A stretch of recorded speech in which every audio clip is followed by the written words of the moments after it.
Apa kabar Pak Andi? Baik, baik, baik, Pak John. Ya. Kalau tidak salah Pak Andi ingin sharing tentang apa yang terjadi pada tahun 2004. 2004. Oke. Iya. Ya, silakan. Bagaimana apa yang terjadi pada waktu itu? Mengenai serangan jantung ya.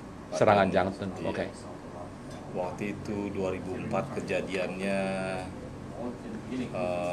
malam ya. Waktu itu saya pulang kerja telat. Saya finance manager di Dublin Toyota. Oke. Waktu itu hari Minggu. Kita lagi sibuk hari itu. Mungkin weekend itu kita jual sekitar 60 mobil mungkin weekend itu. Dublin Toyota tuh volume sekitar 400-500 mobil sebulan. Ya, lumayan banyak ya. Lumayan banyak. Dan saya yang handle financing. Jadi tiap hari itu paperwork, tahu sendiri. Paperwork. Tons of paperwork. A lot of money to cash in on Monday. Jadi Pak Andi waktu itu banyak stres tentunya. Stres mungkin ya, tapi ya dealing with numbers, million of dollars, you always have to a lot of in your head.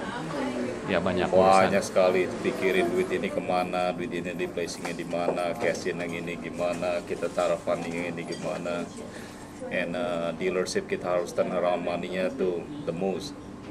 Dalam 3 hari kita harus mesti cash in semua sales. Itu saya punya responsibility di Dublin Toyota. Bulan apa itu terjadi?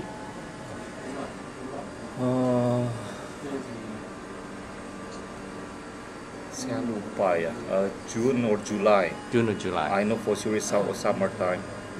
Ya, summertime, June or July. Terus ada simptom tidak? Nggak ada simptom, justru yang ini yang bikin aneh tuh.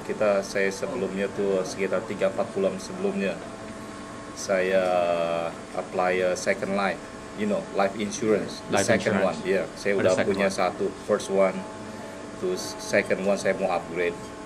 Soalnya economy getting good, property is getting good, asset is getting better, so saya mau upgrade.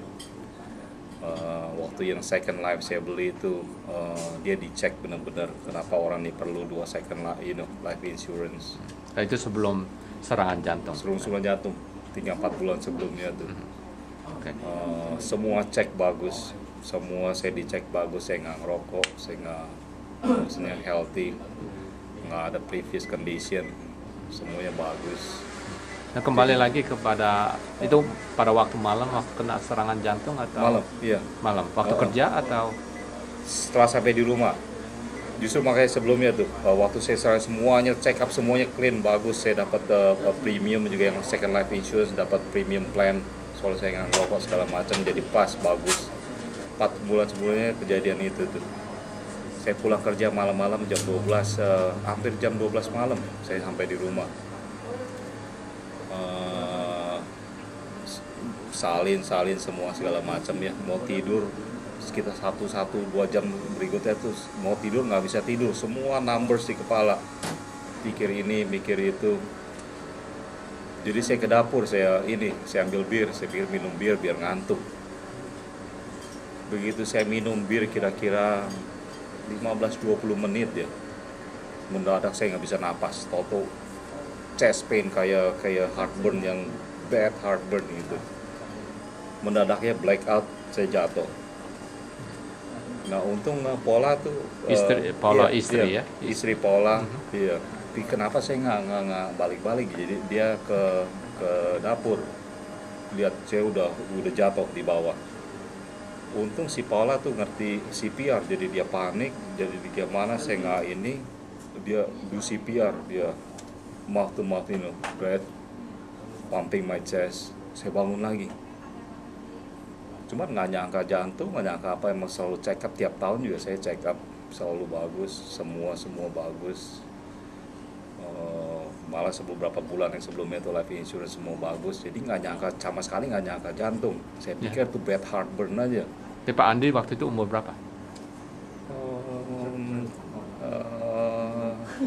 2004 berarti 36. Masih muda sekali ya? 36 ya, muda. Jadi ini nggak diduga Nggak sekali. sama sekali pun nggak sangka jantung waktu itu. Dan Pikir Mas- bad heartburn, tapi pola mati-matian call 911. Tapi kita tinggal neighborhood yang benar-benar quiet itu, rumah. Jadi kita pernah kejadian berapa tahun sebelumnya ada neighbor call 911 tuh kayaknya satu neighborhood semuanya keluar, kayaknya nggak biasa tempat kita, kayak sepi semua jalanan. Dia bilang saya nggak usah, ini pasti heartburn aja kok, nggak usah panggil 911. Tapi si bola mati-matian ke hospital. Jadi saya call mama tinggal di downtown, suruh kokonya Paula tinggal downtown juga, jemput mama bawa ke rumah, soalnya anak-anak tidur, nggak ada orang di rumah. Jadi telepon malam-malam waktu itu kejadian udah jam 3 waktu telepon kokonya. Jadi kokonya Kak Paula jemput mama, bawa ke rumah, mama jaga di rumah, saya sama Paula langsung ke hospital, ke emergency. Yang drive waktu itu Si Paula. Paula. Iya. Tapi tetap tuh saya punya chest pain, kayaknya udah nggak bisa napas kayaknya. Napas juga udah Susah. setengah mati, iya. Sampai ke emergency di tengah jalannya saya muntah-muntah. Muntah-muntah. Iya, muntah. Soal kayaknya nggak bisa napas gini, jadi nggak tahu gimana, kayak nausea begitu, jadi muntah. Sampai di emergency, semua treat saya aja kayaknya masih biasa gitu di San Mateo Hospital. Apakah sebut yang ada sakit chest pain pada waktu itu? Iya, kita bilang chest pain. Jadi dia cepet, kita langsung dibawa, di priority dimasukin ke emergency langsung. Saya ditaruh di ranjang emergency, dia orang mulai pasang semua buat monitor EKG segala macam tuh. Ada dokter satu duduk, Paula di sebelahnya duduk. Dia mulai tanya-tanya gitu, interview. Dia orang ada kena problemnya apa, ada alergi apa buat medication. Saya nggak gitu bisa jawab, soalnya nggak bisa napas. Si Paula yang bantuin jawab gitu, dokter tanya, jawab. Paula, dokternya juga santai.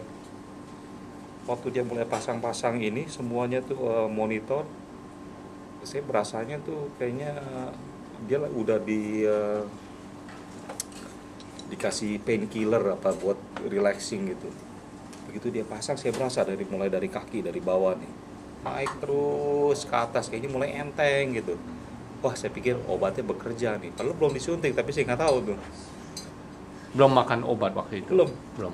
Iya, baru pas saya monitor aja, tapi saya berasa mungkin udah disuntik, jadi saya kan udah pernah patah kaki, patah ini dulu racing, jadi kayaknya wah mungkin di anestesi jadi rasanya begini nih waktu itu, kayaknya mulai ngantuk gitu. Pelan terus dari kaki naik ke atas, wah kayaknya berasanya enak gitu. Begitu sampai ke kepala, saya tutup mata, flatline. Dokternya langsung gitu baru panik dia ini pencet siren, code blue semua itu siren bunyi, wah tim semua keluar. Si bola langsung dibawa keluar, ditarik keluar. Udah saya flatline. Itu sempat meninggal sebentar tuh. Sampai dia orang pakai ini defibrillator itu tuh di jam. Berapa kali itu di jam?